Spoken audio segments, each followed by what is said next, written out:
Hi hello வணக்கம் friends. நான் உங்கள் ஸ்வீட் அம்மா பேசுகிறேன். இன்றைக்கி என்ன ரெசிபியோடு வந்திருக்கேன்னு பார்த்தீங்கன்னா, செட்டிநாடு சிக்கன் குழம்பு தாங்க செய்ய போகிறேன்.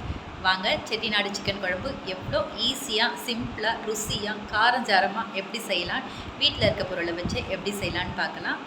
வாங்க. அதுக்கு முன்னாடி என்னோடய சேனல் சப்ஸ்கிரைப் பண்ணாதவங்க சப்ஸ்கிரைப் பண்ணிக்கோங்க. பக்கத்தில் இருக்க பெல் ஐக்கான் ப்ரெஸ் பண்ணிக்கோங்க. அப்போ தான் நான் போடுற வீடியோஸ் உங்களுக்கு நோட்டிஃபிகேஷனாக வந்து சேரும். வாங்க இப்போ வீடியோக்குள்ளே போகலாம். நான் 1/2 kg சிக்கன் எடுத்திருக்கேன் பாருங்கள். நல்லா வாஷ் பண்ணி கழுவி வச்சுருக்கேன். இதில் ஒரு 3 டேபிள் ஸ்பூன் தயிர் சேர்த்துக்கலாம். கூட மஞ்சப்பொடி ஒரு 1/2 ஸ்பூன், சால்ட் ஒரு 1/2 ஸ்பூன் சேர்த்து நல்லா கலரிக்கோங்க. தயிர் சேர்க்கும் போது சிக்கன் ஒரு சாஃப்ட்னஸ் கிடைக்கும். அதுக்காக தான் நம்ம தயிர் சேர்த்துருக்கோம். தயிர் எல்லா இடத்துலையும் நல்லா சேர்ற மாதிரி கலரி விடுங்க. இந்த மாதிரி நல்லா கலரி விடுங்க. இப்போ இதை ஒரு 1 hour ஊற வைக்க போகிறோம். 1 மணி நேரம் இதை ஊறட்டும். எதுவும் டிஸ்டர்ப் பண்ண வேணாம், தனியாக வச்சிடலாம். இப்போ ஸ்டவ் ஆன் பண்ணிக்கோங்க. இப்போ நம்ம சில மசாலாஸ்லாம் வறுத்து எடுக்க போகிறோம். அது என்னென்னு பார்க்கலாம். மிளகு, சீரகம், சோம்பு, பட்டை, ஸ்டார் பூ வச்சுருக்கேன், பிரிஞ்சி இலை வச்சுருக்கேன், கல்பாசி வச்சுருக்கேன், ஜவ்விஸ்திரி வச்சுருக்கேன், ஏலக்காய் வச்சுருக்கேன். இது எல்லாத்தையும் நம்ம இப்போ பொன்னிறமாக வறுத்து எடுக்க போகிறோம். ஸ்லோ ஃப்ளேம்லேயே வச்சு வறுத்து எடுக்க போகிறோம்.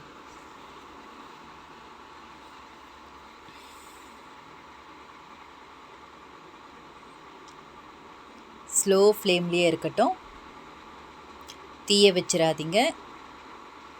மசாலாஸோட வாசனை நல்லா வெளியே வரும். அது வரைக்கும் நல்லா வறுத்து விடுங்க.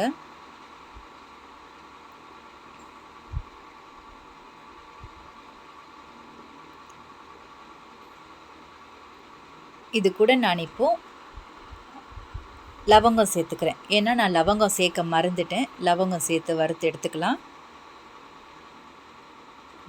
நல்லா வறுபட்டுடுச்சு. இப்போ மிளகா வத்தல் ஒரு 7-8 உங்கள் காரத்துக்கு ஏற்ப நீங்கள் சேர்த்துக்கோங்க. மிளகா வத்தல் சீக்கிரம் தீயிற மாதிரி ஆகிடும். நீங்கள் கொஞ்சம் ஸ்லோ ஃப்ளேம்லேயே வச்சு வறுத்து எடுத்துக்கோங்க. இது கூட துருவின தேங்காய் நான் ஒரு 4-5 ஸ்பூன் சேர்த்துருக்கேன். கிரேவி உங்களுக்கு ஜாஸ்தி கிரேவி வேணும்னா நீங்கள் கொஞ்சம் தாராளமாக தேங்காய் சேர்த்துக்கலாம். கைவிடாமல் வறுத்துட்டு இருங்க. ஏன்னா தேங்காய் சீக்கிரம் தீஞ்சிரும், கலர் மாறிடும். அதனால் ஸ்லோ ஃப்ளேம்லேயே வச்சு நல்லா வறுத்து எடுத்துக்கோங்க. இப்போ அந்த தேங்காவோட வாசனை, அந்த மசாலா வாசனை, மிளகா வாசனை எல்லாம் சேர்ந்து ஒரு அட்டகாசமான வாசனை வந்துட்டுருக்கு. கைவிடாமல் வறுத்துக்கிட்டே இருங்க. நல்ல வாசனை வந்துடுச்சுங்க.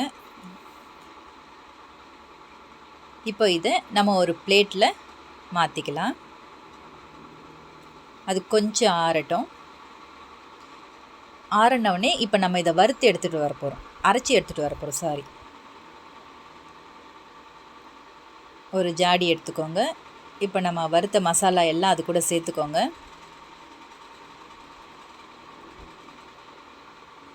இப்போ இது கூடயே நான் ஒரு கைப்பிடி அளவு புதினா சேர்த்துக்கிறேன், ஒரு கைப்பிடி கொத்தமல்லி சேர்த்துக்கிறேன்.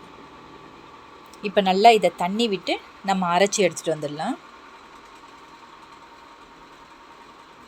பாருங்கள், நல்லா ஃபைனாக அரைச்சி எடுத்துகிட்டு வந்துட்டேன். இப்போ ஸ்டவ் ஆன் பண்ணிக்கலாம்.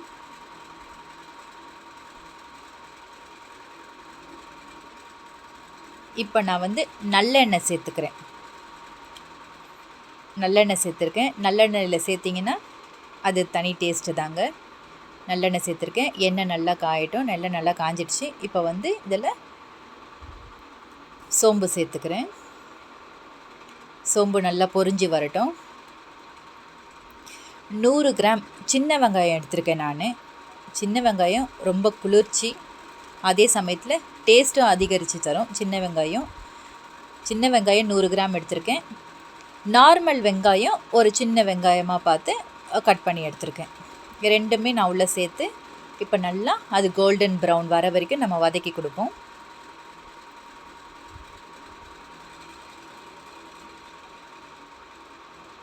நல்லா வதக்கி விடுங்க. கலர் மாறி வரட்டும்.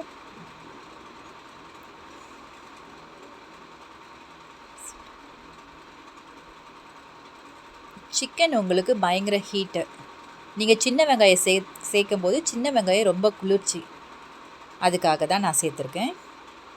அதுவும் இல்லாமல் டேஸ்ட் அமோகமாக இருக்கும் சின்ன வெங்காயம் செய்யும்போது. இப்போது தக்காளி, சின்ன சைஸ் தக்காளி ஒரு 2 தக்காளி எடுத்து நான் சேர்த்துருக்கேன். ஏன்னா ஆல்ரெடி நம்ம சிக்கன் தயிரில் மேக்னேட் பண்ணி வச்சுருக்கோம். மறுபடியும் தயிரும் சேர்க்குற வேலை இருக்குது. அதனால் நான் சின்ன தக்காளியாக பார்த்து ஒரு 2 தக்காளி எடுத்திருக்கேன். அதையும் நல்லா வதக்கி விடுங்க. நல்லா வதங்கி வரட்டும். பாருங்கள், தக்காளி வெங்காயம் நல்லா வதங்கிடுச்சு. இப்போ 2 டேபிள் ஸ்பூன் இஞ்சி பூண்டு சேர்த்துக்கலாம். இஞ்சி பூண்டு விழுது ஒரு 2 டேபிள் ஸ்பூன் சேர்த்துக்கோங்க.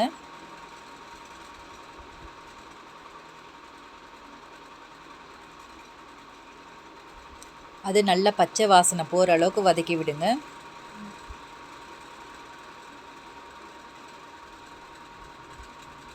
கருவேப்பிலை சேர்த்துக்கலாம். இப்போ கருவேப்பிலை சேர்த்து நல்லா வதக்கி விடுங்க. இப்போது வெங்காயம், தக்காளி, இஞ்சி பூண்டு எல்லாம் நல்லா வதங்கி வந்துடுச்சு. இப்போ நம்ம மசாலா சேர்த்துக்கலாம். நான் 2 டேபிள் ஸ்பூன் தனி மிளகாய் தூள் சேர்த்துருக்கேன். உங்களுக்கு காரம் எவ்வளவோ பார்த்து சேர்த்துக்கோங்க. ஏற்கனவே நம்ம அரைச்ச விழுதுலேயும் காஞ்ச மிளகாய் சேர்த்துருக்கோம், அதுக்காகத்தான். தனியாத்தூள் 2 ஸ்பூன் சேர்த்துருக்கேன். கரம் மசாலா 1 ஸ்பூன் சேர்த்துக்கோங்க. இதெல்லாம் இப்போ நல்லா வதங்கி வரட்டும்.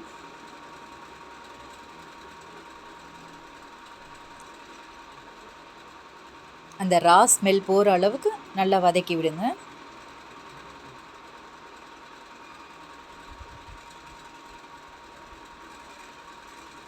நல்லா வதக்கிட்டோம். இப்போ இந்த சமயத்தில் தயிர் ஒரு 3 ஸ்பூன் தயிர் சேர்த்துக்கோங்க. தயிர் இப்போவே சேர்த்துக்கோங்க. நீங்கள் அப்புறமா சேர்த்திங்கன்னா அதுக்கு திரியாக வந்துடும். நீங்கள் இப்போவே சேர்த்திங்கன்னா அது மிக்ஸ்ட் ஆகிடும், ஒன்றோட ஒன்று கலந்துரும். நீங்கள் தயிர் ஊற்றிருக்க அடையாளமே தெரியாது. இந்த சமயத்தில் தயிர் ஊற்றி நல்லா கலந்து விட்டுடுங்க. பாருங்கள், தயிர் ஊற்றுனதே தெரியல. அவ்வளோதாங்க, நல்லா வதக்கி விடுங்க.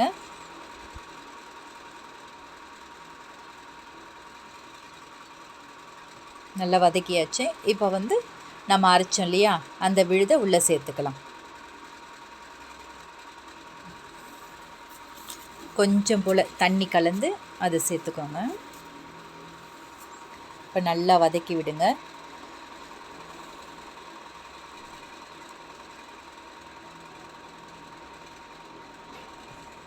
எல்லாம் நல்லா ஒன்று சேர்ந்து வரட்டும். அந்த மசாலா, இப்போ நம்ம அரைச்ச மசாலா, எல்லா மசாலாவும் நல்லா ஒன்று சேர்ந்து வரட்டும்.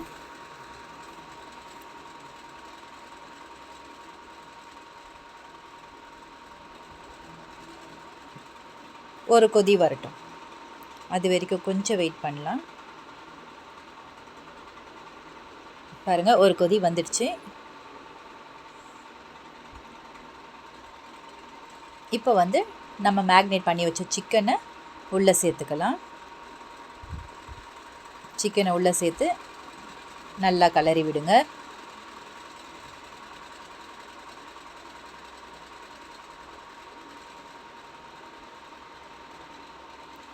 ஒரு 2 நிமிஷம் நல்லா கலரி விடுங்க.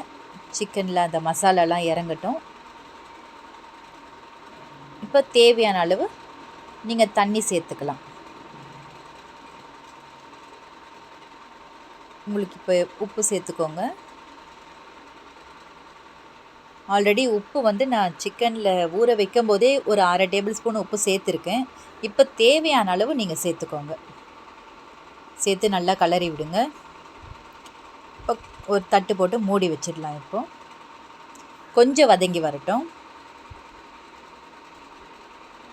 பாருங்கள், கொஞ்சம் நல்லா வதங்கிடுச்சு.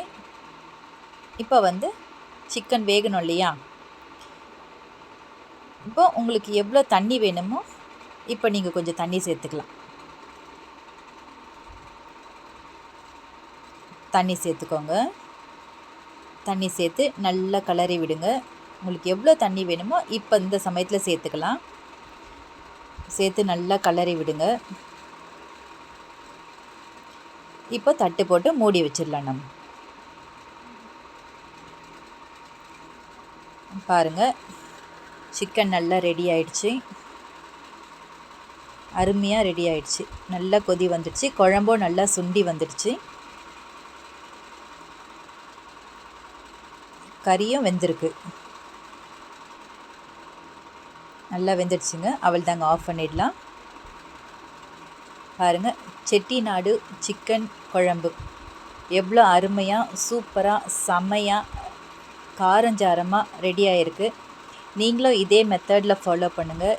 நான் சொன்ன ஸ்டெப்பை ஃபாலோ பண்ணி இந்த மெத்தட்லேயே செஞ்சு பாருங்கள்.